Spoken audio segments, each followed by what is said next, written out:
नमस्कार दोस्तों मैंने अंडरवर्ल्ड की कहानी में दाऊद और मन्या सुरवे की कहानी आपको बताई थी।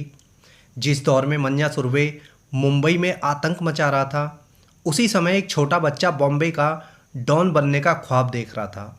ये बच्चा था माया डोलस, जिसका असली नाम था महेंद्र डोलस।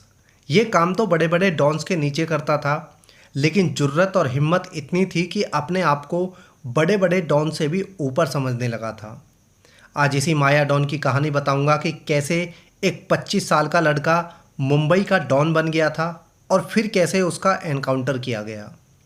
माया डोलस उर्फ महेंद्र डोलस का जन्म हुआ था 15 अक्टूबर 1966 को प्रतीक्षा नगर मुंबई में। माया डोलस 6 भाई बहन थे। परिवार बेहद ही गरीब था। माया बचपन से ही शैतान था। कभी किसी से झगड़ा करना तो कभी किसी से पंगा लेना, यही उसका मुख्य काम था। परिवार भले ही गरीब था, लेकिन फिर भी उसने 12th क्लास तक की पढ़ाई पूरी की और ITI में डिप्लोमा किया था। डिप्लोमा करने के बाद उसने नौकरी ढूंढने की बजाय जुर्म के रास्ते पर जाना ज़्यादा आसान लगा था। जिस समय वो पढ़ाई कर रहा था, उस समय बॉम्बे अंडरवर्ल्ड का पहला चैप्टर समाप्त हो रहा था। 1980 आते आते करीम लाला और हाजी मस्तान का आतंक खत्म होने लगा था और उनकी जगह नए लड़कों ने ले ली थी। ये नए लड़के दाऊद इब्राहिम, शब्बीर इब्राहिम, छोटा राजन और मन्या सुरवे थे। ये खुलकर आतंक मचाने में ज़्यादा विश्वास रखते थे। इनका मानना था कि ज़्यादा से ज़्यादा आतंक मचा के किसी भी कीमत पर आगे निकला जाए। इसी दौर में एक और बच्चा डॉन बनने का ख्वाब लिए दहशत की दुनिया में कदम रख रहा था। ये बच्चा था माया डोलस। मात्र 14 साल की उम्र में माया डोलस ने अशोक जोशी गैंग को ज्वाइन कर लिया था। अशोक जोशी अपना गैंग भी चलाता था और साथ में पॉलिटिक्स में भी इंटरेस्ट रखता था।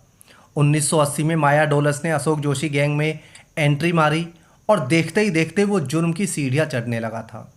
अशोक जोशी कई तरह की गैंग चलाता था, जिसमें ड्रग्स और एक्सटॉर्शन गैंग भी शामिल थी। इन सब गैंग को माया ही ऑपरेट करता था। जोशी गैंग में वैसे तो कई शार्प शूटर थे, लेकिन इनमें से 2 लड़के ऐसे थे जिनका नाम सबसे ऊपर था। एक था माया डोलस और दूसरा था दिलीप बुवा। दिलीप बुवा एक शार्प शूटर था, कट्टर और निर्दयी।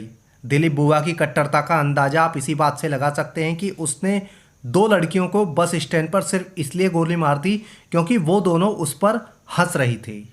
दिलीप और माया अशोक जोशी गैंग की रीढ़ की हड्डी थे, लेकिन समय बीता और धीरे धीरे जोशी गैंग का खात्मा होता चला गया। लेकिन माया डोलस और दिलीप बुवा बच निकले।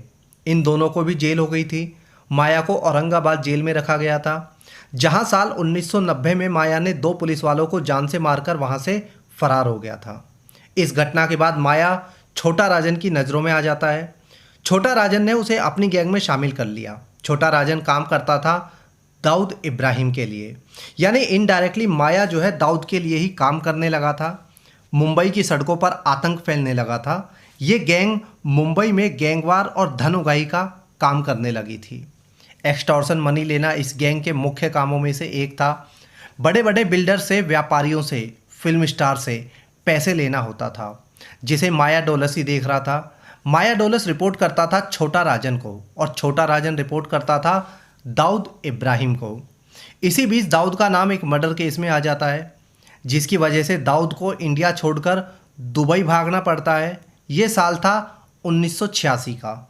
अब हाल ये हो गया था कि ना दाऊद भारत में था, ना ही छोटा राजन भारत में रहता था, तो सिर्फ माया डोलस। माया डोलस अकेला ही इस पूरे बिजनेस को देख रहा था, चाहे वो हफ्ता वसूली का काम हो या किसी को टपकाने का।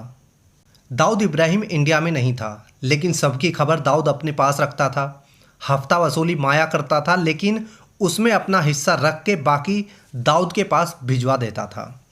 सब कुछ ठीक चल रहा था। माया डोलस उगाही करने में सबसे ऊपर आ रहा था, लेकिन मुंबई के कुछ बिल्डर्स, कुछ व्यापारी ऐसे भी होते थे जिनका सीधा संपर्क दाऊद इब्राहिम से होता था। उन्हें लोकल गैंग टच भी नहीं कर सकती थी, लेकिन माया अपना दबदबा बनाने के लिए कुछ भी कर गुजरने को तैयार था। अब माया किसी के रोके नहीं रुकना चाहता था। माया ने छोटे से लेकर बड़े बिल्डर्स और व्यापारी को अपने रडार पर रख लिया था। माया डोलस की बात ना मानने या माया को पैसे ना देने पर माया डोलस के आदमी किसी को भी सरेआम गोली मार देते थे। हाल ये हो गया था कि माया डोलस डर का पर्याय बन चुका था। इसी कड़ी में एक बिल्डर ऐसा था जो दाऊद का बहुत ज़्यादा खास था। वो सीधे दाऊद से डील करता था। उसने एक दो बार माया की शिकायत दाऊद से कर दी। दाऊद के समझाने पर भी जब माया ने अपने कदम पीछे नहीं लिए और दाऊद के खास बिल्डर से भी पैसे की डिमांड करता रहा तो दाऊद माया से चिढ़ने लगता है। यहीं से माया और दाऊद के रिश्तों में तनाव आना शुरू हो गया था।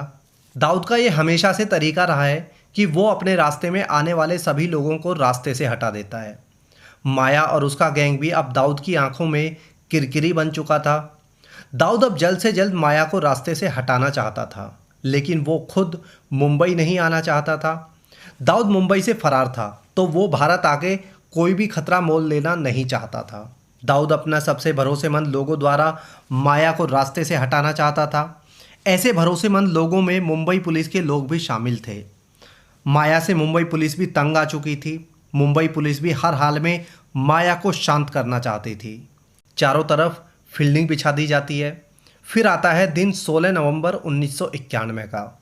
मुंबई पुलिस को एक टिप मिलती है कि अंधेरी के लोखंडवाला कॉम्प्लेक्स में स्वाति बिल्डिंग में माया, दिलीप बुआ और उसके गैंग के 7 लोग मौजूद हैं। यह कॉम्प्लेक्स काफ़ी भीड़ भरा और रेजिडेंशियल एरिया में था। 16 नवंबर 1991 का दिन एटीएस चीफ ए खान अपनी टीम के साथ में उस पूरी बिल्डिंग को घेर लेते हैं। बाकायदा मीडिया को बुलाकर ए खान ने पूरे घटनाक्रम को रिकॉर्ड करने को कहा और फिर फायरिंग शुरू हो जाती है। यह शूट आउट शुरू हुआ था दिन के 1 बजे और पूरे 4 घंटे चलता है। 450 राउंड गोलियां फायर की जाती है। सभी 7 अपराधी मारे जाते हैं।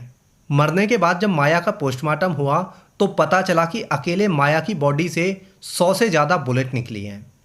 इसके बाद इस शूट आउट पर काफ़ी ज़्यादा हो हल्ला मचा था कि अगर यह एनकाउंटर था तो एक अपराधी के शरीर से इतनी ज़्यादा गोलियां कैसे निकल सकती है।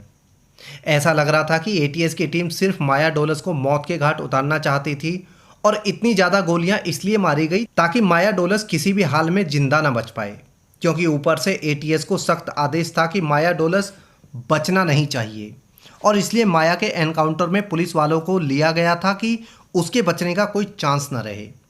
दाऊद को सबूत चाहिए था और वो सबूत दिया मीडिया ने, जिसे एटीएस चीफ ए खान ने बुलाया था। बाद में पुलिस ने कहा था कि उनके पास से 70 लाख रुपए और कई हथियार मिले थे, जिसका बाद में कुछ भी पता नहीं चल पाया। वैसे ए खान पर कई तरह के आरोप लगे थे कि टिप कहाँ से आई थी, जिस टिप के आधार पर उन्होंने एनकाउंटर किया था, घनी आबादी एरिया में शूटआउट को अंजाम क्यों दिया गया। ये केस कोर्ट में भी चला, लेकिन बाद में ए खान को बाइज्जत बरी कर दिया गया था। लेकिन जो सवाल थे उनका जवाब तब भी नहीं मिला था। मुंबई एक बड़े शूटआउट का गवाह बन चुका था। यह शूटआउट असली था या फर्जी था, हर किसी को पता चल चुका था। माया डोलस का अंत हो चुका था, लेकिन इसका सरगना दाऊद इब्राहिम आज भी जिंदा है। इसी घटना को ध्यान में रखकर अपूर्व लखिया ने 2007 में एक फिल्म बनाई थी जिसका नाम था शूट आउट एट लोखंडवाला। माया का रोल विवेक ओबरॉय ने निभाया और ए खान का रोल निभाया था संजय दत्त ने। ये थी कहानी माया डोलस की, जिसने कम समय में अंडरवर्ल्ड का बादशाह बनने की सोची और अंजाम मौत मिली।